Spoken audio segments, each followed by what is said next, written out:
Assalamu alaikum wa rahmatullahi ta'ala wa barakatuh. Waray mi hiwrike on fo mi landike skoy jawon don aray ko diza IF2G mi wayri yarde ko réseau ɗo aray miɗo tori muññagol famille kumpay o suka feƴƴinɗo ko prison ɗo e nde yo allahu lanɗo subhanahu wa ta'ala on yo wonu yo okkormo aljanna makko on yo allahu lanɗo on yoɓu ɓe waɗuɓe ɗum ɗo tawanede allah kumpay kum ko innocent hum yo allahu lanɗo yoɓuɓe ko ɓuri ɗo e yawde par ce que ko inna ko yayahu ko l'école wona ministre ou bien ɗo gasa wonayno président ɗo gasa wonayno docteur jo c'est que si a wonayno ɗo adenjo servo nation ma on serva famille ma on kono hande fi oɗo haaletake kono miɗo yiide ɗo kadi information ɓurɗo nan mapinde ɓay miɗo andi IF2G kamɓe i pardona tout haray miɗo waɗi ɗo alerte leader jo men on e wonɓe takko alaji selluɓe gouvernement maɓɓe iɗon andi ɓe wola ɗo inde justice hombo o ministre joni haalde ko honto justice o wonno ha suudu alaji sellu ndu liɓa ko honto justice o wonno ha inna alaji sellu recensota ko ɓe présentata ko élection waɗi ɗo a poste ji maɓɓe mbuyno menansa ko gouvernement maɓɓe ɗon ko tuma ɓe sattira o ɓe yalta noon ɓe ɓarto population ma ɓe ɓarto leader jon ɓe inna démocratie attention hiɗen andi hari ko hanki ko enen e maɓɓe hande wona enen e maɓɓe haray miɗo tori alaji sellu ko wattango yila moƴƴa wonɓe takko alaji sellu ɓen haray noon militant et sympathisant foppo e woni prêt alaji sellu artay lagine laamo lagine inchallahu minen meɗen woni prêt kono wona goto yaltata wi'a men ɗo alaji sellu no duwa artude ma sibiya no duwa artude hande ɓay hande hewti hay takko maɓɓe ɓen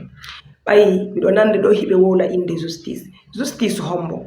justice wonnoɗo ɗon ha suudu alaji sellu liɓa justice wonnoɓe ɗon ha inna alaji sellu recensotako justice wonnoɓe ɗon ha inna alaji sellu wawata présentade élection ko même ko ɓen ministre ɓe wonnoɓe takko alaji sellu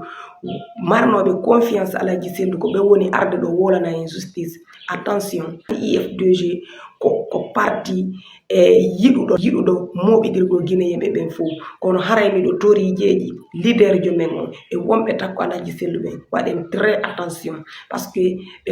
trahison on ɗuuɗi yimɓe ɓen aray ɓatto IF2G haɓe heɓa inde kono si woni haɓe heɓi inde ɓe yalti ɓe yilto ɓe trahisa parti on ɓe yilto kadi ɓe arta ko parti par ce que enen leader jo men on hiɗen andi ko yiɗu guinéyeɓe ɓen fof nena goto mais attention andi ton hari e nde koɓe falno change de veste ji maɓɓe ɗi hiɗen andi koɓe wonno haalude hiɗen andi ko ɓe paykoy koɓe wonno imminde ɗo inna ko alaji sellu yaltini yimɓe ko las ko alaji sellu waɗum ɗo kamɓe honto ɓe wonno awasi ɓe musidɓe si tawiɗa faala hunjade alquran ma yiɗa faala hunjinde ɓiɗɗo maɗa alquran ma yiɗa faala jangude hadis ma yiɗa faala janude ɓiɗɗo maɗa hadis ma yiɗa ari Europe yiɗa ari Amérique a wawata wolde français a wawata wolde anglais haray son contacti nde mo jeɓere wiyetede alluwal éducation hopɓay hiɗon andi ko compagnie international ɓe waway on wallitade no hunjoroɗon alquran no jangiron hadis no waɗire ɗon fiko e hadis no wawire ɗon kadi waɗanede kadi révision ɓiɓɓe moɗon ɓen si tawi ɓe lycée ma ɓe collège ma université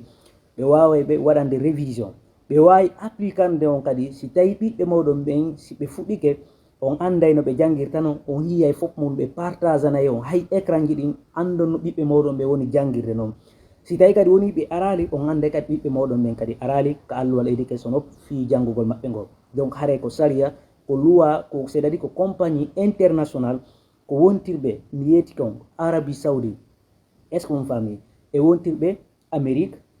e toujours wontirɓe Turquie e wontirɓe kadi sengo leydi Maroc ko compagnie international kadi si tawi iɗa faala hunjade alquran ma hunjingo ɓiɓɓe maɗa ɓe alquran hiɗa maapi hiɗa mondi on suno sa contacti alluwal éducation hoppa haysko joni ɓe wawete wallitade ɗum noon hiɗon torano hiɗon jeeja watta goto amo are contact on alluwal éducation o fino ɓe wawira on wallitorade fiɗum noon haray ko ɗum si tawi kala ko wonɗa kadi nder leyɗen kadi ɓe wawete kadi jannude kadi faama moƴƴa kadi wawa wulde anglais surtout aray ɓen ka leyɗe jananen ɓe wawata wolde français ɓe wawata wolde anglais ɓe wawata wolde haray ɓe wawete wallitede fino ɓe wolira français e anglais kadi haray ko ɗum si tawi kadi chaque 6 mois kadi ɓe wollay on reportage moɗon ni andon onon tigui ko honto fewndi ɗon haray immode e contact on alluwa leydi